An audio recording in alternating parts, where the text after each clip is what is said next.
friends, welcome back. Today I am explaining 10th class science topic is Ohm's law. Look at the definition of Ohm's law. According to this law, the electric current flowing through a conductor is directly proportional to the potential difference applied across its end.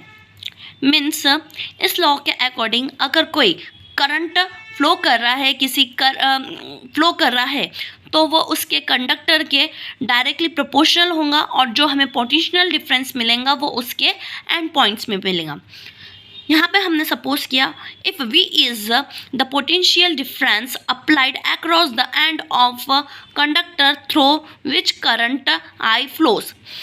यहाँ पे हमने suppose किया है V जो है potential difference है जो कि एंड पॉइंट्स पर अप्लाइड हो रहा है, ठीक है। और यहाँ पर हमें करंट I में मिल रहा है जो कि कंडक्टर के थ्रू हमें करंट I मिल रहा है, ठीक है। अब अकॉर्डिंग्स टू ओम्स लॉ के अकॉर्डिंग V जो होगा डायरेक्टली प्रोपोर्शनल होगा I के। V is directly proportional to I। जब हम किसी प्रोपोर्शनलिटी का साइन हटाते तो एक कांस्टेंट लगता है, सो V इक्वल्स टू IR। ये वही प्रोपोर्शनलिटी कांस्टेंट है जिसे हम R से डिनोट कर रहे हैं यहाँ पे। अब हम यहाँ से I की वैल्यू निकालेंगे, सो I इक्वल हो जाएगा V अपॉन R। अब ये जो वैल्यू आई यहाँ पर R का क्रॉस मल्टीप्लाई करने पर, या फिर हम ये बोले कि R को V के अपॉन में रखने पर हमें I का वैल्यू मिल जाएगा जो है I equals to V upon R। R जो है यहाँ पे प्रोपोर्शनलिटी कांस्टेंट है जिसे हम रेजिस्टेंस ऑफ कंडक्टर भी कह सकते हैं, ठीक है। अब हम इस लॉ के अकॉर्डिंग एक ग्राफ प्लॉट करेंगे और ये जो ग्राफ है V और I के बीच में प्लॉट करेंगे। सो VI graph. The graph between the potential difference V and the corresponding current I is found to be a straight line passing through the origin from ohmic conductor. Look at the diagram. We draw the graph.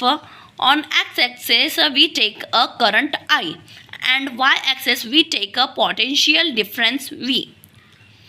If जब हम यहाँ पर graph V और I के बीच में plot करते हैं तो यहाँ ऑरिजिन से हमें एक स्ट्रेट लाइन मिलती है जो कि बिल्कुल एक स्लोप के जैसे दिखेंगी।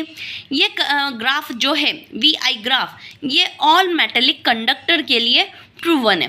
मीन्स जितने भी मेटल्स होंगे उनके लिए ये ग्राफ प्रूव्ड है, ओके। अब हम पढ़ेंगे आगे रेसिस्टेंस की डेफिनेशन क्या होती है। A conductor by virtue of which it opposes resist the flow of charges flow of current through it. Its SI unit is ohm and is represented by the Greek letter ohm. अगर कोई conductor है, conductor में कोई current flow कर रहा है तो उसमें करंट फ्लो कर रहा है या फिर चार्जेस फ्लो कर रहा है तो उसको जब वो अपोज करता है उस करंट के फ्लो को अपोज करता है। जो करंट कंडक्टर का काम क्या होता है, जो भी सर्किट में करंट या फिर चार्जेस फ्लो करेंगे उसको अपोज करेगा, उसका विरोध करेगा, ठीक है। उसी को हम कहेंगे रेसिस्टेंस की ऐसा यूनिट होती है ओम को ग्रीक लेटर में इस टाइप के लेटर्स से रिप्रेजेंट किया जाता है। अब हम रेसिस्टेंस की वैल्यू निकालेंगे, so R equals to V upon I। ये वैल्यूज़ जो है ओम्स लॉ से ही हमें मिली है। यहाँ पे देखेंगे हम, ये ओम्स लॉ है, यहाँ पे हमें R की वैल्यू निकालनी है।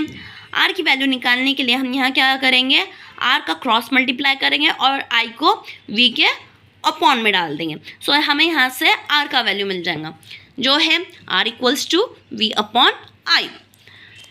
It is said to be 1 ohm if a potential difference of 1 volt across the ends of the conductor make a current of 1 ampere to flow through it.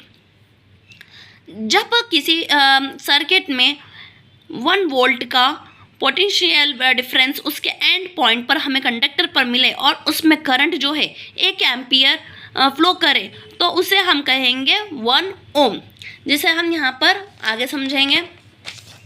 हमें 1 ओम कब मिलेगा? जब किसी सर्किट में 1 वोल्ट का पोटेंशियल डिफरेंस उसके and point पे मिलेगा और करंट जो है हमें 1 एम्पियर मिलेगा। तो इनके रेशियो को हम बोलेंगे 1 ओम। हम इसे सिंबॉलिक फॉर्म में इस टाइप से लिख सकते हैं, 1 ohm is equals to 1 volt upon 1 ampere equals to 1 volt inverse. A inverse कैसे आया? ये अपॉन में था, हमने इसके ऊपर लेके गए तो ये वैल्यूज़ जो आ गई हमारी इनवर्स में होती है। इसके साथ मेरा ओम्स लॉ टॉपिक कंप्लीट होता है। Thank you.